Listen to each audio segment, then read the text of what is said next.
Opinions and stories around the game we love, told by your favorite storytellers. Stay up to date with all things cricket. Subscribe to Cricbuzz's YouTube channel and press that bell icon now. Cricketing action comes thick and fast if you are Team India, and their next assignment is almost upon them.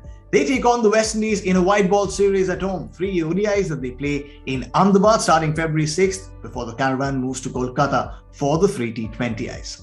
Now, the West Indies haven't had the best of times in international cricket lately. They won only one game in that T20 World Cup, then were whitewashed by Pakistan in a T20I series, lost both the tests to Sri Lanka, but the worst was yet to come. They lost to Ireland at home in that ODI series 1-2. But then they turned things around against England, won that T20I series, and a number of stars stood up for the West Indies. Jason Holder, Nicholas Pooran, Rovman Powell, which means this team that's coming to India, they're no pushovers and they will present a tough challenge for Rohit Sharma and company.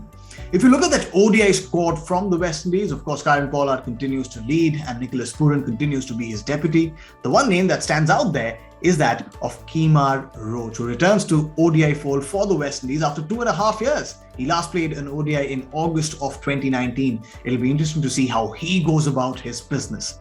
Other players there will also have an eye on that mega IPL auction that starts right after the ODI series ends, which means these 3 ODIs will be a great platform for them to showcase to all the franchises who are looking to rebuild in that IPL auction. Players like Nicholas Pooran, Akeal Hossain, Alzarri Joseph, Romario Shepherd, Hayden Walsh, all of them will have an opportunity to impress IPL teams ahead of that auction. Now, if you look at that T20I squad for the West Indies, it's unchanged from that series win against England. Pollard will be the captain, Nicholas Pooran will be his deputy, and the key members, the stars that shown in that T20I series, Rovman Powell, Jason Holder, Akeal Hossain, Romario Shepherd, all of them had great outings against England and all of them find a mention in this T20I squad. While you see all of those names, the 2 names that you don't see there are that of Shimron Hetmyer and Evan Lewis. Now remember, Cricket West Indies has clarified that Shimron Hetmyer is out on fitness grounds while Evan Lewis is yet to return post his COVID infection. However, they've made it clear that both of these players are very much in the scheme of things as far as Cricket West Indies and West Indies international teams are concerned. As for Chris Gayle and Andre Russell, they're both currently playing in the Bangladesh Premier League, and there's no clarity around their roles or their involvement in the scheme of things as far as Cricket West Indies and the West Indies international teams are concerned.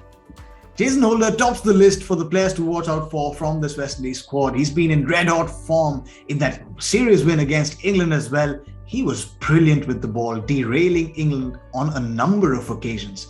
Another player you must keep your eye out on is Captain Pollard. You can see that he's leading this team with a lot of passion. He wants Cricket West Indies to do well at the international stage as well. And having seen Pollard in the IPL, having seen his passion, you can be rest assured that he's going to leave no stone unturned to achieve that. Another player you must keep your eye out on is Akeal Hossain, who impressed one and all with his bowling in that T20 World Cup 2021. But in that T20I series against England, he also displayed fireworks with the bat. In the second T20I, he scored 44 not out of just 16 balls, almost driving the West Indies home, falling short by just 1 run. There's a lot riding on this series for the West Indies. They need points in that ODI Super League. They want to build on the momentum that they've gained from that series win against England and also prove a point that they can beat the top sides in the world. They've beaten England. Can they beat India? As for all the updates around this series, we've got you covered right here on Cricbuzz. My name is Tanay Tiwari. Thank you so much for watching.